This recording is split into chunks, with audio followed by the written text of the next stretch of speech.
आज कोल्हापूर जिल्हा दूध उत्पादक संघाने लोकसभेचे खासदार झाल्याबद्दल छत्रपती शाहू महाराज आणि राज्याच्या मंत्रिमंडळात माजी आणि आंबेडकर साहेबांची निवड झाल्याबद्दल त्यांनी सत्कार केलेला आहे। धैर्यशील माने आज काही कामामुळे येऊ शकलेले नाहीत आणि मला वाटतं एक चांगला पायंडा त्यांनी पडलेला आहे की पक्षीय अभिनेशी न आणता सर्वच पक्षाच्या नेतेमंडळींना त्यांनी आज सत्कारासाठी बोलावलेलं आहे।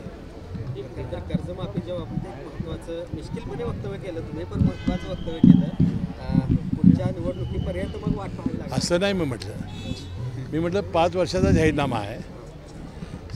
आर्थिक परिस्थिती बघून शासन कर्जमाफी करणार आहे। या सगळ्या वक्तव्यानंतर अनेक प्रतिक्रिया आता येतील की खरं तर मिश्किल पद्धतीने बोललाय, मात्र हे सगळं कशा पद्धतीने आता विरोधी नाही मिश्किल नाही म्हटलं मी।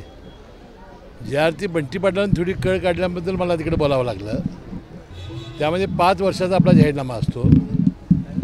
राज्य सरकारची तुझी परिस्थिती बघून आम्ही योग्य वेळेला कर्जमाफीचा निर्णय आपण घेऊ। विकास कामांना कात्री लावली आणि आम्ही आता ज्या योजना आहेत त्या योजना चालू राहण्यासाठी आम्हाला काही विकास कामांना कात्री लावावं लागेल, कर्ज काढावं लागेल आणि आमच्या मागं डबल इंजिन जे सरकार आहे केंद्राचं, त्याचा फार मोठा फायदा होणार आहे।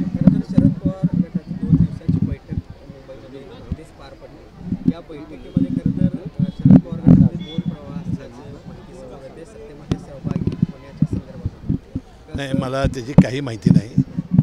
फक्त जयंत पाटील साहेबांचं जे मी उद्योगीपणानं हे आहे त्याबद्दल मला मनाला यातना झाल्या। पण जयंत पाटील यांना प्रदेशाध्यक्ष काढून घेण्याबाबत देखील आग्रह झाला, विशेषतः रोहित पवार असतील किंवा रोहित पाटील यांच्याकडे नाही, त्यांची वक्तव्य ऐकल्यानंतर मला यातना झाल्या म्हणून सांगितलं। मला त्यांचं अंतर्गत काय राजकारण हा त्यांच्या पक्षाचा प्रश्न आहे।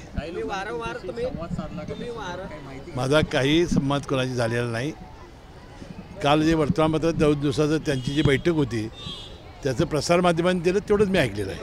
रोहित पवारांच्या एकूणच राजकीय महत्त्वाकांक्षेविषयी तुम्ही नेहमीच बोलत आलेला आहात, त्याचंच हे द्योतक म्हणायचं का ज्या पद्धतीने? नाही, ते ज्या पद्धतीनं आम्ही माझ्यावर किंवा अजितदादांच्यावर वगैरे टीका करत होते त्यावेळी मी त्याला म्हणत होतो की बा अजितदादा पवारांची जागा घेण्याची यांना घाई झालेली आहे।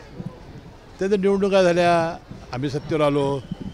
आता रोहित पाटलाची माझी काही व्यक्तिगत काही नाहीत, ते वक्तव्य आमच्यावर करत होते म्हणून आम्ही बोलत होतो। आता तो काही विषय राहिलेला नाही। नाही, मला काय त्या दोघांचं काय संबंध आहे मला काही माहिती नाही।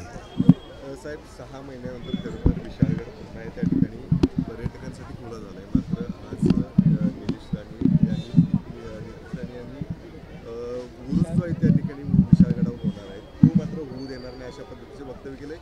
शांत झालेलं प्रकरण पुन्हा एकदा या ठिकाणी पुन्हा नाही, मला काय अजून माहिती घेतलेली नाही। मी माहिती घेऊन यावर बोलेन। लाडक्या बहिणींना 2100चा हप्ता कधी मिळणार? कारण गेला 1500चाच हप्ता मिळालेला नाही, आम्ही आमच्या जाहीरनाम्यामध्ये 2100 रुपये देण्याची घोषणा केलेली आहे। आम्ही योग्य वेळेला आम्ही तो 2100 रुपये करणार आहोत। खरं तर निवडणुकीच्या तोंडावर भाजप असेल किंवा तुमच्या पक्षातून जे बाहेर पडलेले नेते मंडळी होती कुठेतरी पुन्हा एकदा त्यांच्या घरवापसीची चर्चा सुरू झाली आहे। त्या भाजपचे काही लोक पुन्हा एकदा बाहेर पडलेले पुन्हा भाजपच्या संपर्कामध्ये आहेत अशा देखील चर्चा समोर येत आहेत। मला कोणाचं नाव काही कळालं नाही। आपल्या मतदारसंघातील नाही, ते नाही जाणार। पण काय जाणार नाहीत की 35 वर्ष आम्ही पवारसाहेबांच्यावर होतो। आम्ही बाहेर पडताना आमच्या काय अडचणी आहेत त्यांना सांगून त्यांची संमती घेऊन गेलो होतो। त्यानंतर माझ्याविरोधी त्यांनी त्यांना तयार केलं। जसं माझ्यावर पुत्रवत प्रेम केलं तसं त्यांच्यावर त्यांनी पुत्रवत प्रेम केलं। संपूर्ण पवार फॅमिली ही त्यांच्या प्रचारामध्ये आली। सुप्रियाताई सुळे माझ्या मतदारसंघात कधीच आल्या नव्हत्या, त्या 30-25 वर्षांनी पहिल्यांदा आल्या। मी त्यांचं स्वागत केलं। रोहित पवार, जयंत पाटील साहेब 3 वेळा, साहेब आमचे 2 वेळेला, एवढं त्यांच्यावर प्रेम करून त्यांचा प्रचार केल्यामुळं ते नाही मला वाटत पुन्हा पवार साहेबांना धक्का देऊन जातील। पण संजय बाबा भाजपच्या वाटेवर आहेत अशी चर्चा आहे। नाही, ते ठीक आहे। हे बघा, त्यांनी परवा माझा विधानसभेत मला जाहीर पाठिंबा दिला, त्यामुळे ते असलेल्या उभाटा पक्षातून थोडंसं दूर झालेले आहेत।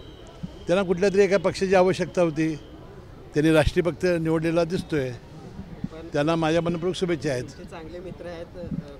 तुमचा पक्ष सुद्धा तुमच्या पक्षात घेण्यासंदर्भात सुद्धा उपलब्ध झाला असता. असं असताना भाजपचा पर्याय निवडला. नाही, त्याला वाटलं असं की राष्ट्रीय पक्ष आहे, आपण जावं, तिथं आपल्याला संधी अधिक मिळेल आणि तो निर्णय घेतला असेल. शेवटी व्यक्तिगत लोकशाहीमध्ये शेवटी आता आघाडी कुठल्याही संस्थेची असेल, निवडणुकीची असेल तर आम्ही एकत्र येऊच ना.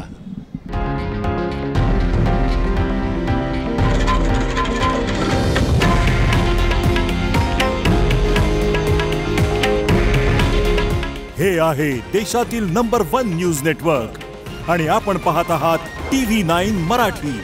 काळजी तुमची, हित महाराष्ट्राचं.